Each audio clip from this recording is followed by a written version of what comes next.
Que l'Esprit Saint, le Père des pauvres, illumine notre intelligence et notre cœur afin de nous conduire à la vérité tout entière. Amen. Le livre de l'Exode, chapitre 19, l'arrivée au Sinaï.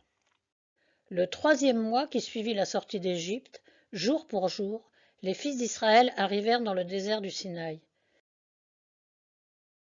Le 3e mois. Il y a eu 3 mois de préparation à travers le désert pour arriver au Sinaï. C'est en partant de Réphidim qu'ils arrivèrent dans ce désert, et ils y établirent leur camp juste en face de la montagne. Moïse monta vers Dieu. Le Seigneur l'appela du haut de la montagne. Tu diras à la maison de Jacob, et tu annonceras aux fils d'Israël. Moïse monta vers Dieu. C'est la première montée de Moïse vers Dieu. Vous avez vu ce que j'ai fait à l'Égypte, comment je vous ai porté comme sur les ailes d'un aigle, et je vous ai amené jusqu'à moi. Je vous ai amené jusqu'à moi. Le but de la sortie d'Égypte n'est pas seulement la liberté, mais la relation avec Dieu. Maintenant donc, si vous écoutez ma voix et gardez mon alliance, vous m'appartiendrez parmi tous les peuples, car toute la terre m'appartient. Vous m'appartiendrez. Littéralement, vous serez ma propriété ou mon trésor. Et Rachid commente. Vous serez mon trésor, ma possession particulière, précieux à mes yeux. Cela ne signifie pas que vous serez supérieur aux autres, mais que vous êtes choisis pour servir et refléter ma sainteté. Car toute la terre m'appartient. Rachid précise, la terre entière est à lui. Israël n'est pas supérieur aux autres nations en nature. Vous serez mon trésor si vous écoutez ma voix et gardez mon alliance. Mais vous serez pour moi un royaume de prêtres, une nation sainte. Voilà ce que tu diras aux fils d'Israël. Vous serez pour moi un royaume de prêtres, une nation sainte. Et Rachid continue, Israël sera comme des prêtres pour toutes les nations, c'est-à-dire qu'il servira de médiateur entre Dieu et les peuples pour offrir les bonnes actions et la sainteté du monde. Et Saint Pierre, dans sa première épître, déclare « vous êtes une descendance choisie, un sacerdoce royal, une nation sainte, un peuple destiné au salut. » Moïse revint et convoqua les anciens du peuple, il leur exposa tout ce que le Seigneur avait ordonné. Le peuple tout entier répondit unanime. Tout ce que le Seigneur a dit, nous le mettrons en pratique. Moïse rapporta au Seigneur les paroles du peuple. Tout ce que le Seigneur a dit, nous le mettrons en pratique. Le peuple répond avant même d'avoir eu le détail de l'alliance et du décalogue. Moïse rapporta au Seigneur les paroles du peuple. C'est un dialogue. Dieu, Moïse, le peuple, réponse à Dieu. On peut supposer que Moïse remonte vers le Seigneur. Le Seigneur dit à Moïse, « Je vais venir vers toi dans l'épaisseur de la nuée, pour que le peuple entende quand je parlerai avec toi, et mette sa foi en toi pour toujours. » Puis Moïse redit au Seigneur les paroles du peuple. Je vais venir vers toi dans l'épaisseur de la nuée. Depuis le départ d'Égypte, la nuée manifeste Dieu tout en le voilant. Elle est à la fois présence réelle et cachée. Dieu se rend proche, mais sans se laisser saisir. Et la nuée protège l'homme qui ne pourrait soutenir la vue de Dieu. Selon la formule de saint Grégoire de Nice, connaître vraiment celui que l'on cherche consiste à savoir qu'il est inconnaissable. Pour que le peuple entende quand je parlerai avec toi, la relation entre Dieu et Moïse n'est pas une expérience isolée, elle est authentifiée devant le peuple. Et mette sa foi en toi. Ainsi, Moïse sera le vrai médiateur authentifié. Moïse redit au Seigneur les paroles du peuple. Moïse avait déjà rapporté les paroles du peuple au verset précédent, mais il les redit de façon plus solennelle à l'annonce de la venue du Seigneur dans la nuée. On peut supposer que Moïse est remonté vers le Seigneur. Le Seigneur dit encore à Moïse, « Va vers le peuple, sanctifie-le aujourd'hui et demain, qu'ils lavent leurs vêtements. » Va vers le peuple. C'est la confirmation que Moïse est bien institué médiateur. Sanctifie-le. C'est pour entrer dans un état de disponibilité à Dieu. Aujourd'hui et demain, il faut 2 jours de préparation. Qu'ils lavent leurs vêtements. C'est le symbole d'une purification du cœur. Et pour les chrétiens, c'est le baptême. Et Origène commente, nul ne peut entendre la parole de Dieu s'il n'est purifié. On lit dans l'Ecclésiaste au chapitre 9, qu'en tout temps tes vêtements soient blancs, et que l'huile ne manque point sur ta tête. Et saint Paul dans l'Épître aux Galates, chapitre 3, vous tous qui avez été baptisés en Christ, vous avez revêtu le Christ. De même, dans l'Apocalypse au chapitre 7, ceux-là viennent de la grande épreuve, ils ont lavé leurs robes, ils les ont blanchies par le sang de l'agneau. Et au chapitre 22, heureux ceux qui lavent leurs vêtements, ils auront droit d'accès à l'arbre de la vie, et par les portes ils entreront dans la ville. Quant à Jésus, il dit dans Matthieu, dans une parabole, « Mon ami, comment es-tu entré ici, sans avoir le vêtement de noces ?» Pour être prêt le 3e jour, car ce 3e jour, en présence de tout le peuple, le Seigneur descendra sur la montagne du Sinaï. Le 3e jour, il faut 3 jours de préparation, aujourd'hui et demain, pour être prêt le 3e jour. Abraham est monté au mont Sion pour le sacrifice en 3 jours, de même que le peuple est préparé pendant 3 jours à rencontrer Dieu au Sinaï. Les disciples passent par un temps d'épreuve et de dépouillement de 3 jours qui les rend capables d'accueillir le Christ ressuscité. Fixe des limites au peuple en leur disant, « Gardez-vous de gravir la montagne et d'en toucher le bord. Quiconque touchera la montagne sera mis à mort. » Fixe les limites au peuple.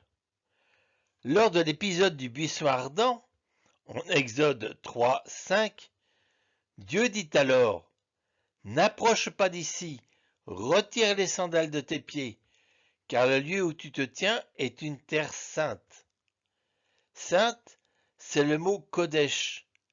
Mais Kodesh signifie également mis à part, séparé. D'ailleurs, ce qui est consacré est mis à part. Dieu seul est saint, le tout autre. Dieu est si pur que l'imperfection humaine ne peut le supporter sans préparation. Cela est une incompatibilité de nature, comme un courant électrique trop fort pour un câble non isolé. C'est pour cela qu'il faut une préparation pour approcher le Seigneur. Une sanctification, comme nous l'avons vu au verset 10. Le Seigneur dit encore à Moïse, « Va vers le peuple, sanctifie-le. » Le condamné, tu ne le toucheras pas de la main, il sera lapidé ou percé de flèches. Qu'il s'agisse d'un animal ou d'un homme, il ne vivra pas. Quand la trompe retentira, quelques-uns monteront sur la montagne. Ces 2 versets soulignent donc la transcendance de Dieu, à tel point que celui qui aura transgressé cette consigne sera tué à distance, lapidé ou percé de flèches, de peur qu'en le touchant, on ne franchisse la frontière. Quand la trompe retentira, alors le Seigneur sera installé sur la montagne. Il se sera stabilisé, un peu comme quand un avion passe le mur du son. Il y a un bang, puis le calme. Alors quelques-uns monteront, ceux qui seront appelés Moïse, les prêtres, les anciens. La trompe, c'est le mot yobel, signifiant bélier ou trompette. C'est la seule fois que ce mot est utilisé dans l'Exode. Dans les versets suivants, ce sera le mot shofar, qui signifie corne ou trompette. On retrouve le mot yobel au chapitre 25 du Lévitique, mais il s'agit alors du jubilé. Vous ferez de la 50e année une année sainte, et vous proclamerez la libération pour tous les habitants du pays. Ce sera pour vous le jubilé. Chacun de vous réintégrera sa propriété, chacun de vous retournera dans son clan. Car Yobel signifie bien trompette, mais aussi jubilé. Et cela a une signification symbolique. En effet, à propos du jubilé, on lit dans le Lévitique au chapitre 25. La terre ne sera pas vendue sans retour, car la terre est à moi, et vous n'êtes pour moi que des immigrés, des hôtes. Et un peu plus loin, au verset 55, car c'est à moi que les enfants d'Israël sont serviteurs. Ils sont mes serviteurs que j'ai fait sortir du pays d'Égypte. Liberté économique. Si la terre appartient à Dieu, aucun homme ne peut s'accumuler les terres indéfiniment en appauvrissant les autres. Liberté physique. Si les hommes appartiennent à Dieu, aucun homme ne peut en posséder un autre. Ainsi, au Sinaï, le son du Yobel proclame cela. La montagne appartient à Dieu. Personne ne peut la toucher. Le peuple appartient à Dieu. Ils deviennent son trésor particulier, comme nous l'avons vu au verset 5. On peut suivre le mouvement de libération à la sortie d'Égypte, libération physique, libération de l'esclavage, puis au Sinaï, libération spirituelle par l'alliance, et enfin par le jubilé, libération économique. Et on lit encore dans le Lévitique, au chapitre 25, vous publierez la liberté dans le pays pour tous ses habitants. Ce que confirmera Isaïe en évoquant une année de bienfaits. L'Esprit du Seigneur est sur moi parce que le Seigneur m'a consacré par l'onction.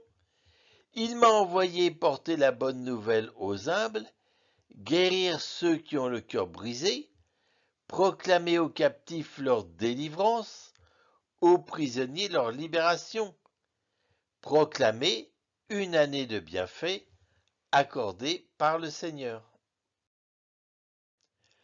Dans l'évangile de Luc, Jésus reprend à son compte la prophétie d'Isaïe. Jésus referma le livre, alors il se mit à leur dire « Aujourd'hui s'accomplit ce passage de l'Écriture que vous venez d'entendre. » Jésus a été consacré par l'onction, entre autres à son baptême. Celui-ci est mon Fils bien-aimé, écoutez-le. Il est loin, le Messie, le Christ, mais aussi le médiateur comme Moïse. La bonne nouvelle peut être comparée au son de la trompette devenue parole. C'est la version joyeuse de ce son qui ne dit plus seulement Dieu est là, mais il est là pour nous. Cette parole ouvre la montagne aux pauvres, c'est-à-dire au peuple. Et l'année favorable, le jubilé, sera favorable aux captifs, aux aveugles et aux opprimés. Ce parallèle est confirmée par l'Épître aux Hébreux. Au chapitre 9, le Christ est le médiateur d'une alliance nouvelle, d'un testament nouveau. Et toujours dans l'Épître aux Hébreux au chapitre 12, on peut lire « Vous n'êtes pas venus vers une réalité palpable, embrasée par le feu comme la montagne du Sinaï, pas d'obscurité, de ténèbres, ni d'ouragan, pas de son de trompette, ni de paroles prononcées par cette voix que les fils d'Israël demandèrent à ne plus entendre, car ils ne supportaient plus cette interdiction. Qui touchera la montagne, même si c'est un animal, sera lapidé. » Le spectacle était si effrayant que Moïse dit « Je suis effrayé et tremblant. » Mais vous êtes venus vers la montagne de Sion, et vers la ville du Dieu vivant, la Jérusalem céleste, vers des myriades d'anges en fête, et vers l'assemblée des premiers-nés, dont les noms sont inscrits dans les cieux. Vous êtes venus vers Dieu, le juge de tous, et vers les esprits des justes, amenés à la perfection. Vous êtes venus vers Jésus, le médiateur d'une alliance nouvelle, et vers le sang de l'aspersion, son sang qui parle plus fort que celui d'Abel. Les versets 12 et 13 de l'Exode ne sont pas une simple consigne de sécurité, mais le début d'une relation sacrée. En imposant une limite infranchissable sous peine de mort, Dieu enseigne à l'humanité que sa proximité n'est pas banale. Elle est un feu qui consume ce qui n'est pas pur. Cependant, le son de la trompette qui résonne sur la montagne ne reste pas un cri d'effroi. En traversant les siècles, ce son devient la bonne nouvelle de Luc au chapitre 4, portée par le Messie médiateur. Jésus ne supprime pas la sainteté de Dieu. Il la rend accessible aux pauvres, aux captifs et aux aveugles, en payant lui-même la dette du jubilé. Dans l'Apocalypse au chapitre 11, Dieu reprend possession de sa terre, comme dans le jubilé, où les terres retournaient à leurs propriétaires. Ici, toute la création retourne à Dieu et la boucle est bouclée. La trompette finale n'annonce plus une séparation, mais des noces. La montagne interdite au Sinaï s'est transformée en cité de lumière, où la barrière des versets 12 et 13 est définitivement levée. Et, au chapitre 21, Dieu habitera avec les hommes, et ils le contempleront face à face, alors qu'ils ne pouvaient pas toucher la montagne sans mourir au Sinaï, car le médiateur a fait de nous des enfants libres dans la demeure de leur Père. Moïse descendit de la montagne vers le peuple. Il sanctifia le peuple, tous lavèrent leurs vêtements. Moïse descendit de la montagne vers le peuple. Moïse était donc bien dans la montagne, auprès du Seigneur. Moïse fait des va-et-vient. Il monte vers Dieu pour recevoir la parole, il descend vers le peuple pour la transmettre. Sur la montagne, il entre dans le mystère de Dieu, c'est l'image de la prière. Quand il redescend, il rejoint la faiblesse humaine, à l'image du Christ, tourné vers le Père et venant vers les hommes. Et Moïse dit au peuple, « Soyez prêts dans 3 jours, n'approchez aucune femme. » N'approchez aucune femme. Et Bède le Vénérable commente, l'abstinence commandée au peuple signifie que celui qui désire contempler Dieu doit se retirer des plaisirs, même licites, pour s'attacher plus librement à lui. Le 3e jour, dès le matin, il y eut des coups de tonnerre, des éclairs, une nuée épaisse sur la montagne, et un son de cor très intense. Dans le camp, tout le peuple trembla. Des coups de tonnerre, il s'agit de la théophanie, l'apparition de Dieu.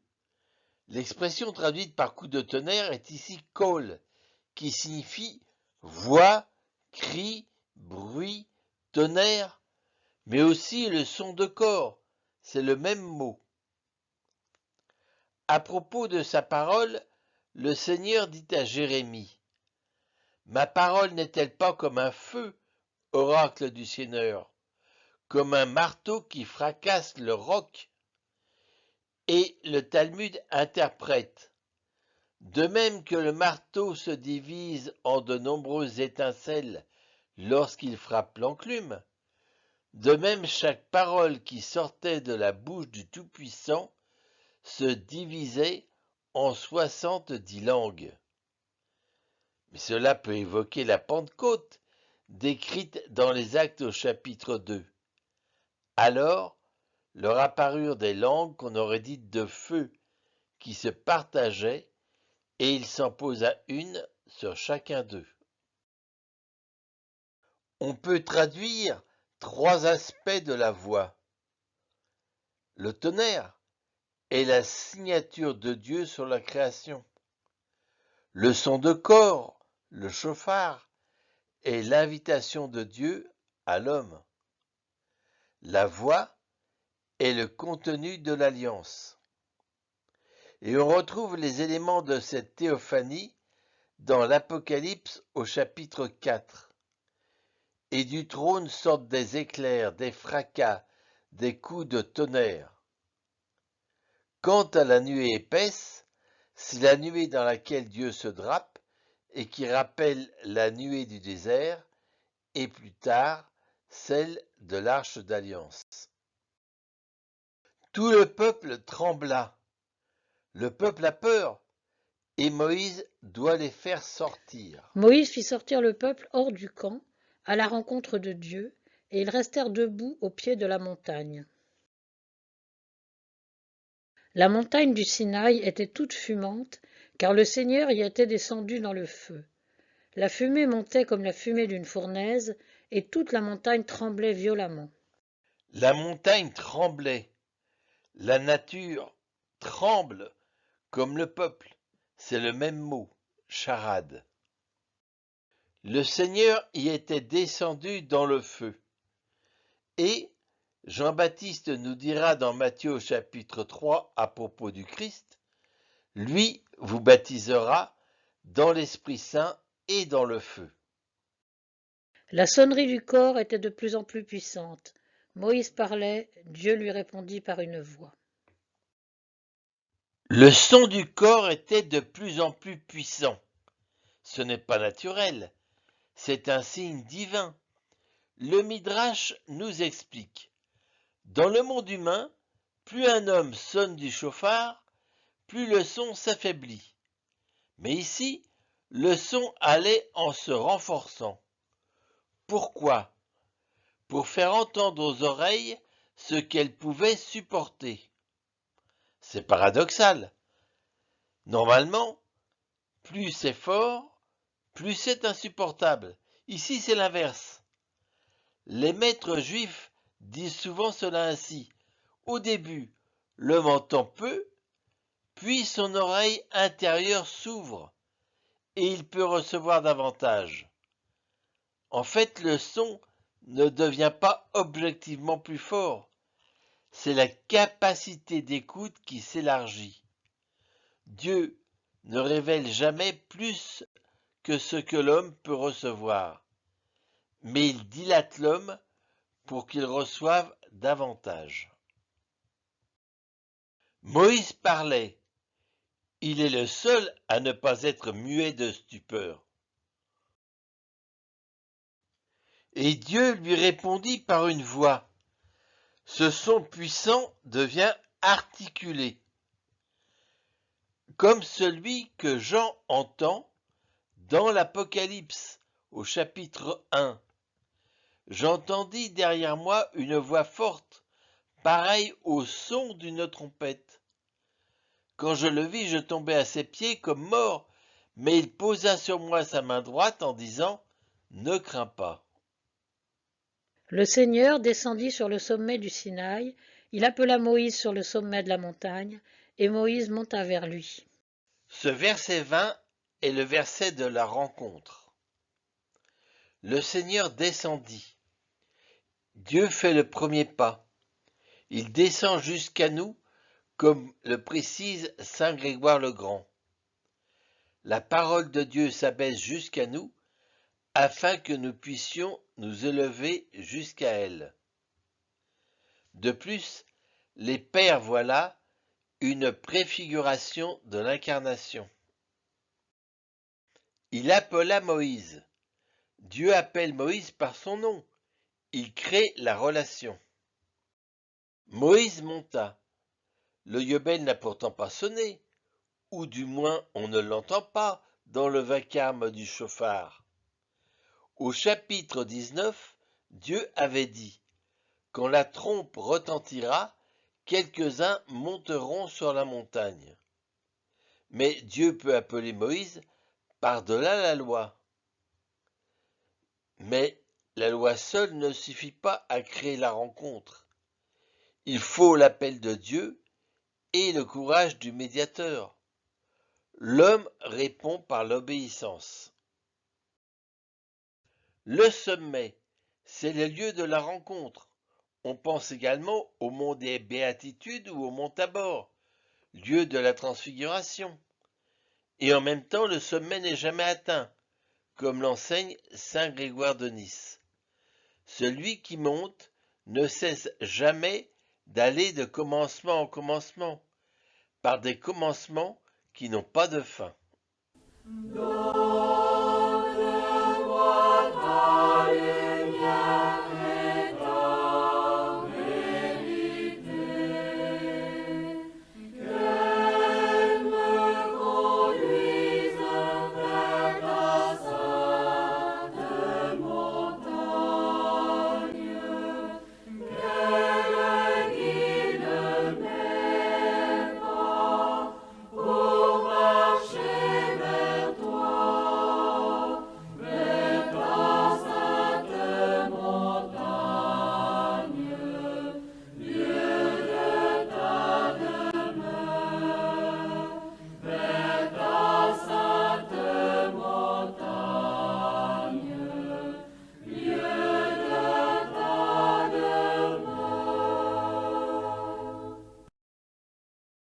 Le Seigneur dit à Moïse, « Descends et avertis le peuple de ne pas se précipiter pour voir le Seigneur, car beaucoup d'entre eux périraient. » Descends. Le Seigneur demande à Moïse de redescendre après cette ascension courageuse pour apporter un message au peuple. Moïse fait des allers-retours. La mission de médiateur n'est pas de tout repos. Pour voir le Seigneur, non seulement ils ne peuvent pas franchir la limite, mais ils ne doivent pas voir. En Luc, au chapitre 4, Jésus guérit les aveugles pour qu'ils puissent enfin supporter la lumière divine.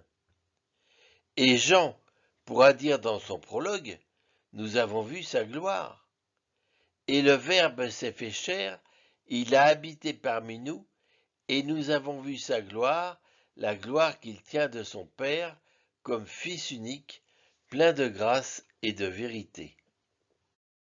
Même les prêtres qui s'approchent du Seigneur doivent se sanctifier, de peur que le Seigneur ne s'emporte contre eux. Même les prêtres qui s'approchent du Seigneur.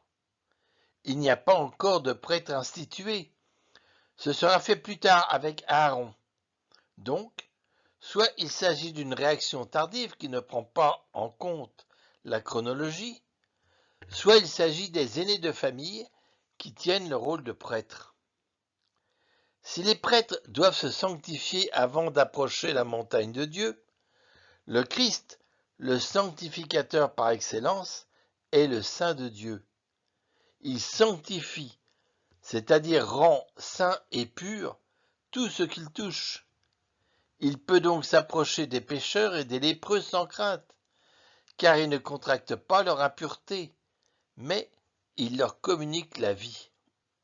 Moïse répondit au Seigneur, « Le peuple ne peut pas monter sur la montagne du Sinaï, puisque toi-même tu nous as avertis en ces termes, délimite la montagne et sanctifie-la. » Moïse répondit au Seigneur.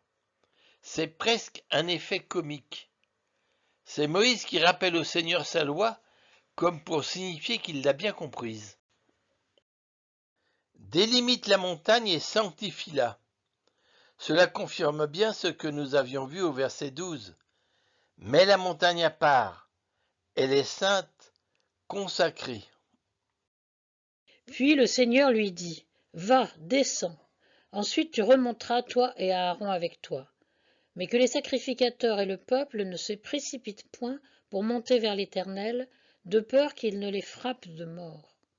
Moïse descendit vers le peuple et lui en fit part. Toi et Aaron avec toi. Moïse représente la loi. Aaron représente le sacerdoce, le culte. Pour que l'alliance soit complète, il faut que la parole, Moïse, soit accompagnée de la prière et du sacrifice, Aaron.